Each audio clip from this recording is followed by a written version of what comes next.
Hello here from Integrated Systems 2026. I'm at the booth at Wolfmix together with, of course, Simon. And Simon bring us a new hot product here at the booth. Wolfmix WING. It's a complete new controller. What's this all about and what are the features?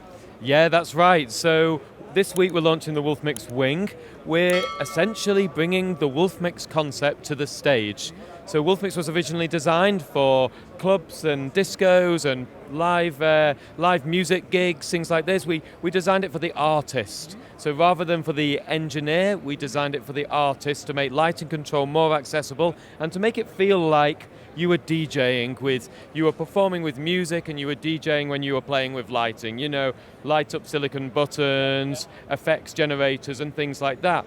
And then as the word spread about Wolfmix and it became more popular, it was used more and more for the stage, but it lacked essential features that are required for the stage. So that's what brings us to Wolfmix WING. It's an extender for the W1, and it's the MK1, MK2 and MK3, so it works for all the Wolfmix controllers. We have a single USB cable at the back, and it immediately extends the Wolfmix, providing the features that stage lighting requires. Do you want to show us something, of course? Yeah, definitely. Let's dive right in. So firstly, you can see it's an extension. If you're familiar with the Wolfmix W1, you'll be instantly familiar with the WING. So we've got the group dimmers over here on faders now. So we no longer require encoders. You can change the dimmer with the faders. You've got your solo buttons at the top here.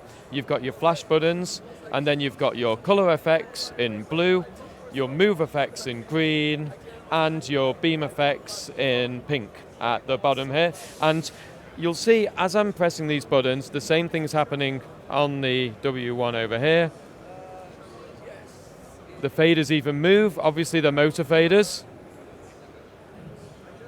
And then if we want to change the mode on the W1, let's say we want to change a color. If I hit the color button, the WING imitates and we see the colors on the WING also.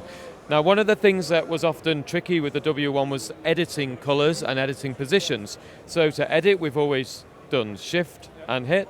And now the WING jumps into action and you have your RGB, white, amber, UV, and that lime channel that everyone's implementing now. So you see, if I want to make my lights blue on group A, it's as simple as moving the faders.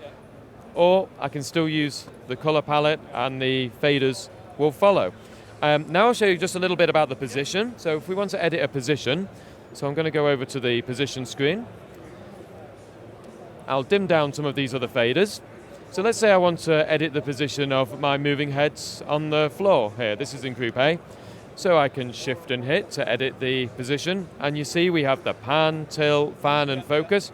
So I can move the fan like this. I can apply my panning to the tilt, and I can cross the lights like so. And you also have a tilt find, pan find, so that you can really adjust that really well with the faders, better than to searching around on the touchscreen. Yeah, exactly. So you've got the fader control, but we've also got the encoder control. So if you want that really precise editing, you can move the controllers, the encoders like so, to have your really fine control. So that's with positions, and you see how quickly it is to make some excellent looks. And you know, sometimes you just want to control one fixture. So with this, if we tap this button at the top of the screen here, this little moving head button, our fixtures appear in a long line over here, and we can select a fixture and we can apply an offset to that individual fixture. So it's super fast to create some very custom looks.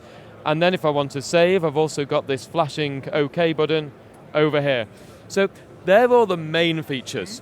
Now, we've integrated some really special features which are only available when you connect the WING, and these are features designed for stage. So if you're in a school or an amateur theatre or houses of worship, you know you generally have a large number of lighting fixtures. You might not have a lot of moving heads, but you'll have profiles and spots, you know, things like that. So if I go back to the home screen, we've already got the group dimmers over here, as you've already seen. But now if I hit the group letter A, I've now got subgroups, and each group can have up to 8 subgroups. So if I use these subgroups, you see I'm controlling these lights in pairs. And you can name your subgroups on the screens as well. So you might want stage left, stage right, stage center. So you've got much more granular dimming control of a larger number of lights. So that's the first feature. And then we've got 3 exclusive new modes to the Wing. The 3 modes are over here. We've got cue list, control, and we've got mapping. So I'm going to start off with the cue list mode. You know, with the Wolfmix, we've got presets, and everybody loves the presets. It's super fast to create loads of fantastic looking effects, but sometimes you want to order these presets. You know, like you want to create a playlist of these presets. You know, for a live show, for example, verse and chorus, or maybe for a theatre show, you have Act 1 and Act 2. So this is what cue list is for. So if I go over to the cue list screen here, the faders jump to 0. I can create a new cue list here with this empty button, and we essentially load presets into the channels. So we can go channel A, and I can choose Startup. Channel B, Get Moving. Channel C, 70s Paradise, and we can just stack like so. And then once we're happy, we just hit the flashing button to save. So if you have a look at the Wing now, you can see my cue list of presets is on the faders. I can trigger with one of the buttons like so. We've got an exclusive go button in the bottom corner here, so I can say go, go, go to jump to the next preset. And you also see in the display here, like it's running around. Exactly, you see the fade time when I hit it, it fades in. And check this out, if I take a fader to 0, I can manually fade in the next preset. It's super powerful. So imagine I want to manually fade in my orange startup preset. I take the fader, I go like this, and so this is really powerful for live shows, stage shows. You can also stack presets as well. So if I go over to this cue, you see here we've got 3 presets stacked in QE. This is a color preset, a move preset, and a beam preset. So you can create your own presets with your favorite move effects, presets with your favorite color effects, and then you can combine them in different ways using the cue list screen. And the final thing, you know, I've been controlling this manually. You can also control it automatically. For example, if you want to synchronize to a show. So if I trigger this preset, I've got hold times now. And you see this is bouncing to the next cue automatically. And I can cancel at any point. The fader will jump to the current point and we can finish it off like that. So that's cue list on Wing. Next we have control. The control screen allows us to very quickly set colours and positions on a selection of fixtures. You know, when you're in a school or a theatre and they're rehearsing in the afternoon and you need to take a certain light or a group of lights and set a colour, you don't want to be bouncing around all these screens and setting palettes and things. To use shift and all the stuff, and it was always like a thing where you need 2 hands always, and it's a little bit tricky. Exactly. Well, you only need 1 hand for this, so you can put this hand over here or whatever you want to do. So here we can change the color. So you see we've got the green color here.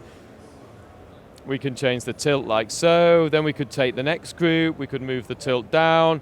And then we literally just hit the green button and then that's saved directly in the preset.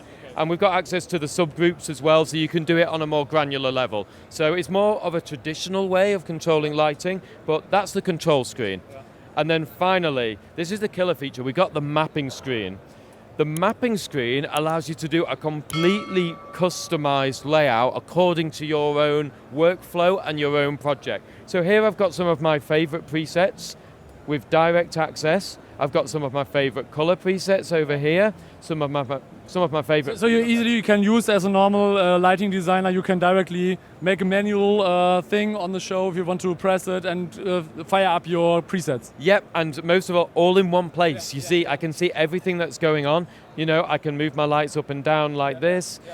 And you can even do parameters on the faders. So for example here, I've got move effects phasing. So if I put this to the bottom, notice the lights are moving up and down together. I start moving this up and I have this awesome phase effect all in one. And it's not just 8 faders, I can have up to 64 faders mapped. So I can go to another bank here and you can even map a DMX output channel directly. You know, sometimes you have a special light with a special DMX channel. Maybe you need to control DMX channel 230 or something random like this directly from a fader. You can map this directly to a fader. And watch this, I can take the USB socket, I can remove the USB. You see the W1 is no longer being used, and the control continues, the show goes on. I can still control my dimmers, I can still go on to mapping, and I can unplug the power and plug it back in. So essentially, you could use the Wing by itself once your show has been set up. Okay, so one last question. I think everyone is asking about what's approximately the price for Wing and the new WA1. Sure, so the W1 MK3, this is priced at €699 plus VAT, and the Wing will be priced at €799 plus VAT. So both of them together you can have for less than €1,500 plus VAT. That gives you 2 universes on the W1, 2 universes on the Wing. You've got your motor faders, you've got your scribble strips, your cue list, your mapping. There's no other controller that comes close at this price point, and both of them together, it weighs less than 3 kilograms. You can literally put it in a backpack. So really, really amazing what you did with the new Wing. I'm totally surprised and excited what you guys say. If you have any question about the Wing, please start the comment down below. And I think Simon would love to see the comments. What are you thinking about the new Wing? Write us a comment, and thank you very much for watching.